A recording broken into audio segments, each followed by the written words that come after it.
Prezadíssimo telespectador, está no ar mais uma entrevista do Jornal do Engenheiro na TV, uma realização do CESP, Sindicato dos Engenheiros no Estado de São Paulo.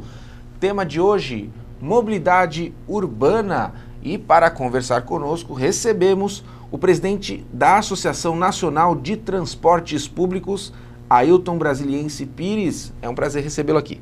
Eu que agradeço. Muito obrigado. Ailton, a gente vai falar de um fato novíssimo, que é uma nova planilha aí que tenta parametrizar os custos do transporte público. Foi alvo aí de um amplo debate. Eu queria que você explicasse o processo. Mas antes de mais nada, para a gente fazer a introdução do tema, o que é a Associação Nacional de Transportes Públicos? Quais são os entes que a compõem e qual que é o papel dela para ajudar a mobilidade urbana no Brasil, um país continental, que é um grande desafio, né? A NTP existe há 40 anos. Ela foi criada inicialmente um fruto da Companhia do Metrô. Um grupo de engenheiros do metrô entendeu que haveria necessidade de se discutir o metrô dentro da cidade de São Paulo, a sua interligação não só com as linhas de ônibus, mas principalmente com o plano diretor da cidade e a forma como as pessoas se locomovem. Não era para tratar da cidade de São Paulo é apenas uma referência, mas sim tratar da mobilidade das pessoas nas cidades. Ao longo do tempo, foram ocorrendo para ela empresas de projeto, empresas de trânsito, empresas de plano diretor, sindicatos de trabalhadores, sindicatos de empresários, fabricantes de equipamentos diversos, inclusive de trilhos e de pneus. De tal forma que hoje nós somos aglomerados de mais ou menos 100 associados dos diversos setores que tem uma regra ou uma linha de conduta que é o seguinte: nós acreditamos que na qualificação do transporte público nós iremos obter a qualificação da vida urbana, né? Um exemplo que a gente tem são várias cidades europeias, principalmente, que buscaram isso ao longo do tempo e obtiveram. E de uma certa forma aquilo que aconteceu em São Paulo no começo do século XX. Houve uma concessão de vários serviços, transporte, energia elétrica, telefonia. A concorrente foi a Light, uma empresa canadense, e ela começou a atuar em São Paulo quando São Paulo tinha 200 mil habitantes, em 1900. E ela atuou aqui na área de transporte até meados da década de 40. Quando ela estava saindo, São Paulo estava chegando a quase 2 milhões.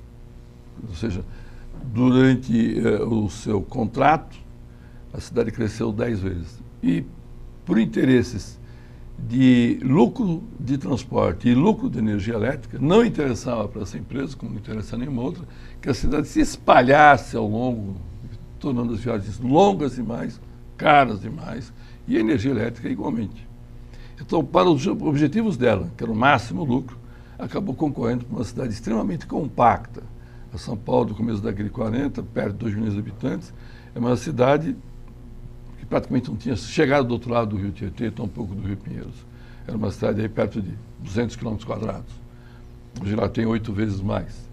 E a hora que a Light sai fora, e não por falta dela, mas por falta dos prefeitos, que não terem entendido a necessidade de organizar e planejar a cidade, essa cidade, como todas as demais, cresceram e acabaram se tornando muito caras. Então São Paulo perde muito dinheiro, como outras cidades, por conta de um transporte e por conta de um trânsito não organizado de forma ótima. E como é um fórum, né, que reúne diversas matizes relacionadas ao transporte público, como é que é o debate? O consenso ocorre muitas vezes ou há muitos embates ideológicos dentro da associação? É normal que haja, né? Nós temos várias comissões, chegamos até 14 comissões. A primeira foi a Metroviária, fizeram outras. Esses grupos são grupos de interesse públicos e privados, né? Obviamente, cada um defende a sua visão.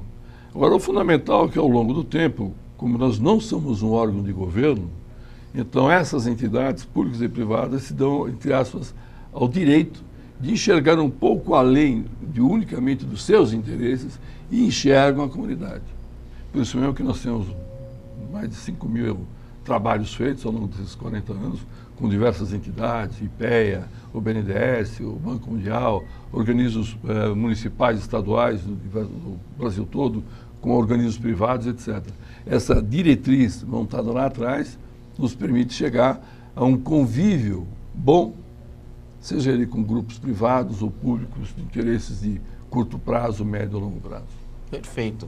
Você até me dizia antes da gente começar a gravação dos efeitos de um transporte público organizado, bem montado, na qualidade de vida da população. Queria que você falasse um pouquinho sobre esse conceito. É um estudo que está disponível aí na internet sobre a qualidade de vida e a longevidade das pessoas. Eles pegaram algumas cidades.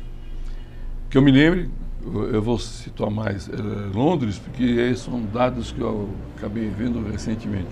Eles pegaram o mapa da cidade de Londres, colocaram lá todas as suas estações, eles têm quase 400 quilômetros de trilhos de metrô e trem, que seria a nossa companhia do metrô e a companhia Paulista de Trens Metropolitanos, a CPTM, e procuraram calcular nos entornos de cada uma das estações qual era a longevidade dos moradores. Em São Paulo, se conhece dois números, né? Variam de 71 anos a 81 anos, como média. A diferença de 10 anos. Obviamente, a faixa que vai mais longe é a faixa que está numa situação econômica melhor. Mas Londres não necessariamente é isso. Londres, quem está mais próximo dos maiores nós, ou seja, interligação de estações. Por exemplo, o Brás é uma interligação, Luz é outro metrô com trem, ou metrô com metrô tipo Sé, ou Paraíso, ou Consolação Paulista, assim por diante. Essas pessoas que têm maior facilidade de locomoção têm uma longevidade muito mais alta. A média mínima é 76 anos em Londres e a máxima é 96, uma distância de 20 anos. O que eu não estou querendo dizer que essa facilidade sozinha dá isso. Mas ele é um dos fatores que os moradores dão peso significativo. Portanto, ter uma rede de transporte não precisa ser só de trilhos, não. Nenhuma cidade tem só trilho. Todas têm trilhos e pneus, bem planejadas, bem conectadas, de tal forma que o tempo mínimo de viagem, a pessoa fica menos exposta a acidente, menos exposta à poluição, menos exposta à irritação, perda de tempo, coisa que vale. Essas coisas têm peso. Então as pessoas precisam entender que qualidade de vida é muito importante. Ailton, eu considero os gestores dos transportes públicos que eles estão numa situação um tanto quanto ingrata pelo seguinte: é igual um gestor de um bom hospital público, por exemplo. Quanto melhor o hospital mais demandado ele é. E acaba isso aí sendo uma constante dele estar sempre tendo que superar e sempre estando no limite. E eu vejo o transporte público mais ou menos desse jeito. Aquela linha, aquele trecho, aquela região que é melhor, ela acaba sendo mais demandada e por melhor que seja feito, as pessoas, os usuários sempre estão insatisfeitos. Porque tem os horários de pico e tem o trânsito e tem... Enfim, na sua visão do setor que está dentro dessa gestão, quais os principais desafios do nosso transporte público aqui e por que ele não é tão bom quanto poderia ser? Não é tão bom, em primeiro lugar, porque o plano urbano da cidade, o planejamento urbano, foi péssimo. Ou melhor, praticamente inexistiu. Ficou unicamente na pendência dos interesses privados de curto prazo. O cidadão que vai numa região praticamente não tem nada, portanto, o metro quadrado ali é baixíssimo. Ele compra, faz um loteamento e enche ali de sobradinhos, ou casas térreas, ou predinhos, ou coisa que valha. É a região de Itaquera. Né? E esse pessoal tem que se deslocar para uma região outra para trabalhar. Porque lá não tem emprego. Esse cidadão que foi lá fazer um conjunto grande de habitações, ele não está preocupado se tem padaria, açougue, farmácia, se tem emprego para as pessoas. Ele foi lá capitalizar o seu dinheiro. E como o poder público sempre foi ausente, deixou cada um fazer o que quisesse, então, quando a estação Itaquera foi inaugurada, alguns anos antes, havia uma certa conjunto de pessoas que moravam ali. Após o metrô chegar em Itaquera, 10 anos depois, a população praticamente duplicou. Nós tivemos conjuntos habitacionais de 600 prédios ou coisa que valha. É impossível. Só que a oferta de emprego não cresceu na mesma proporção. Então você tem regiões na cidade que para cada 10 pessoas tem um emprego. E tem outros que para cada emprego você tem 10 pessoas. Quer dizer, ter deixado, não essa cidade, a maioria das cidades é a mesmíssima coisa. Muda um pouco os números. Os gestores públicos que passaram pelas cidades brasileiras, que não conseguiram enxergar isso, o que é que foram fazer na ocupação desse cargo público? A coisa mais óbvia desse mundo é que as pessoas precisam morar, moradia, comércio, serviços, indústria ou não, eles estão numa relativa distância aproximada. Não só para a garantia do emprego, da presença, ou seja, da não falta, mas pelo tempo que as pessoas demoram, né? Em 1950, São Paulo tinha 2 milhões de habitantes, o tempo médio de deslocamento das pessoas, médio, era 10 minutos, médio. Hoje é praticamente 70 minutos. Quem ganhou com isso? Todos perderam, né? O número de habitações, a população e a frota da cidade de São Paulo, de qualquer outra cidade, se tivesse outro arranjo, um outro desenho urbano, um outro planejamento urbano, fatalmente nos daria uma tarifa próxima da metade. Igualmente os tempos de viagem, igualmente o número de acidentes e de poluição. Quer dizer, nós somos pelo caminho pior. Parece até que nós escolhemos exatamente quais seriam as piores condições para construirmos uma cidade. Alguém pode falar, não, mas o Brasil tinha 50 milhões de habitantes, né, em 1950, agora tem 200. Bom, em primeiro lugar, era óbvio, estava crescendo 6% ao ano, não foi num estalo de dedos. Então, todos que ocupam cargos a nível federal, estadual e municipal, os acadêmicos também, e principalmente aqueles que se chamam de políticos, nem todos merecem esse nome, apesar de ocuparem o cargo, deviam enxergar a obviedade. E por uma razão simples, havia um exemplo enorme. Havia um exemplo enorme no Japão, na Ásia, se quiserem, como um todo, na Europa, nos Estados Unidos. Não faltou exemplo.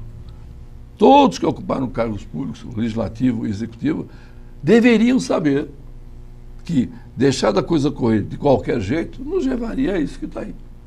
E isso não atende a ninguém, prejudica a todos. As cidades brasileiras hoje são, entre aspas, deficitárias, né? Elas geram acidentes. O Brasil consegue uma proeza, né? Que é a matança no trânsito. Nós temos hoje, na média, 120 pessoas sendo mortas por dia. Não estarrece ninguém. Nada, ninguém. E aí tem crianças, velhos, tem homem, tem mulher, tem todos os tipos de pessoas que você quiser considerar. São mais de 1.000 por dia. O custo anual, nós fizemos um trabalho junto com o IPEA, esse estudo é de 98, atualizado, daria um custo aproximado de 70 bilhões de reais por ano. O orçamento da cidade de São Paulo é 50 e poucos bilhões. Quer dizer, nós temos uma sociedade que precisa acordar.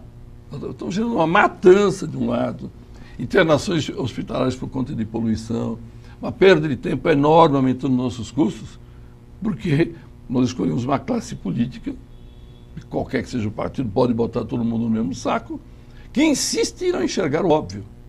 Então, eu não sei quando é que a sociedade brasileira vai acordar, mas se um dia ela acordar, a reversão disso talvez não chegue a 10 anos. E ele é absolutamente factível, porque foi tentado com sucesso em mais de uma dezena ou 2 dezenas de países aí pelo mundo. Ailton, vou fazer uma pausa para no próximo bloco nós avançarmos do seguinte modo. Você falar o que é essa nova planilha de remuneração pensada pela Associação Nacional de Transportes Públicos pode aí melhorar o nosso transporte. Não vai melhorar as regras de zoneamento, não vai organizar a cidade como deve ser feito. Mas como é que esse trabalho feito, como é que foi esse debate, como ele vai refletir no transporte público? A gente volta no próximo bloco, ok? Ok. Você não pode sair daí, o JI na TV só começou.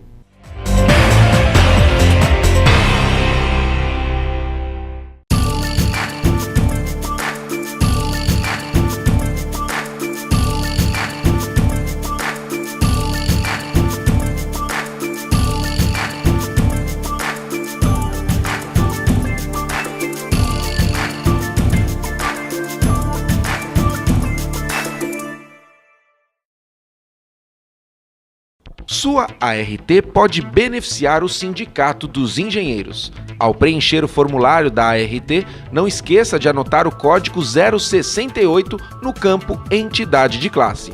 Com isso, você destina 16% do valor para o CESP. Fique atento, o campo não pode estar preenchido previamente. Apoio Cultural, Conselho Regional de Engenharia e Agronomia do Estado de São Paulo.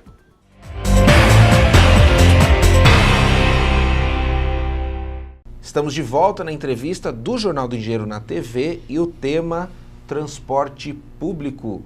e eu converso com Ailton Brasiliense Pires, que é presidente da Associação Nacional de Transportes Públicos.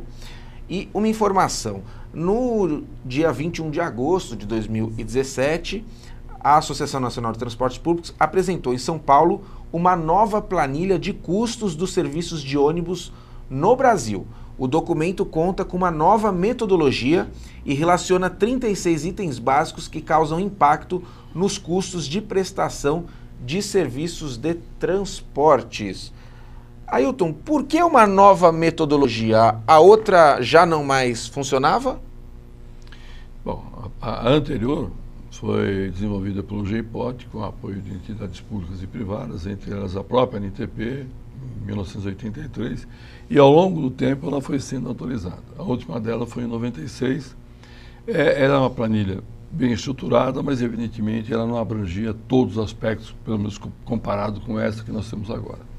Essa aqui começou a ser revisada em 2013, com a participação da Frente Nacional de Prefeitos, o Fórum Nacional dos Secretários de Transporte Público e Trânsito, a ANTP e a Associação Nacional de Transportes Urbanos, a ANTU, né, que tem sede em Brasília.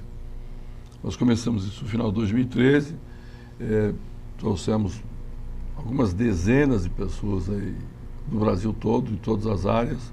Levamos 4 anos, o que mostra que não foi fácil.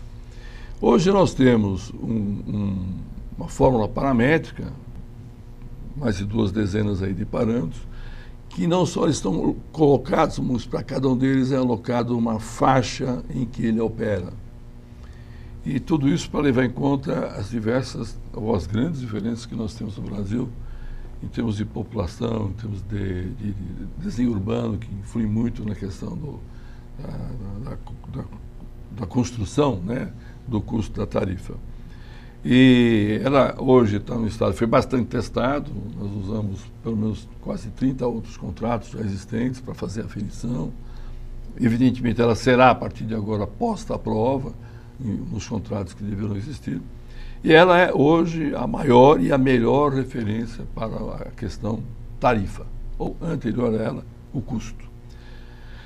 E seria fundamental que os organismos públicos, tanto os tribunais de contas dos estados, ou tribunais de contas dos municípios, alguns têm, como o Ministério Público, conhecessem a formulação, o trabalho, para que eles possam ajudar o poder público na definição, não da tarifa, mas uma faixa em que ela pode atuar, onde fica muito claro para determinada qualidade de serviço ofertado, qual é o custo que está amarrado com ele. Eu acho que o Brasil hoje é um outro. Sempre se falou que tarifa é uma caixa preta, aqui em São Paulo se falou até alguns anos atrás. Nas administrações anteriores aí nós tivemos, acho que, a abertura dessa tal caixa preta. Hoje se discute cada um dos parâmetros. Em São Paulo já não se fala mais em caixa preta, até porque realmente em São Paulo não é. Em a maioria das outras cidades continua sendo... Ninguém sabe ao certo qual é o custo, né? Pior ainda, o prefeito de uma cidade de 100 mil habitantes ou 200 mil habitantes pergunta para uma outra cidade de 200 mil habitantes que ele acha que culturalmente, em termos de recursos financeiros, é similar, e bota a tarifa, independente de qual é o custo da cidade dele. Hoje será possível calcular de cada uma delas. Até essa planilha não é a definitiva provavelmente virá daqui com a prática efetiva, né, de contratos, mas acho que em 5, 10 anos ela deverá estar reformulada, mas 80%, 90% dela foi um avanço, são pontos que a gente tem certeza que ela avança, não recua. E finalmente saberemos exatamente. Tem que ficar claro que o empresário tem que ter um lucro, afinal de contas ele é um empresário, não é um agente público, tem que ficar claro quais são os compromissos de qualidade que ele tem que oferecer. A população tem que ser muito bem informada sobre as condições, né? Há pouco tempo, numa cidade do Rio Grande do Sul, fez uma pesquisa para saber se o usuário queria, por exemplo, ônibus de piso baixo, motor traseiro, se ele queria ar-condicionado, se ele queria uma formação de alguns terminais para poder baratear o custo. E para cada situação, falou, bom, se você quiser isso, a tarifa será tal. Uhum. E foi. É uma proposta por enquanto ela está localizada nessa cidade gaúcha, mas eu acredito que a gente deva caminhar para isso. Pode virar o tom de dialogar mais com mas o usuário. Mas para isso você precisa saber exatamente quais são os custos que são incorporados, se você põe ou não ar-condicionado. Se você faz o acesso ao Wi-Fi, se você faz uma integração, se você dá gratuidades, cada gratuidade custa. Porque a gratuidade significa que alguém não paga. Se alguém não paga, um outro paga. Então esses que vão pagar terão que estar de acordo com as gratuidades que são oferecidas. Uma frase irresponsável sempre dita é o seguinte: não, o empresário tem lucro demais. Portanto, se a gente der gratuidade para esse, aquele, ele assimila. É verdade. De cada 100 passageiros na cidade do Rio de Janeiro, mais de 30 não pagam. Alguém perguntou para os outros 70 se eles estão de acordo em pagar por aqueles 30? E não é só o Rio, não. O Nordeste é acima de 40. Então, houve uma Isso é temerário, na sua opinião, porque pode absurdo. Assim, desestabilizar economicamente. Existem demagogias que custam caro. Por exemplo, a tarifa gratuita para quem tem mais de 60 anos ou 65.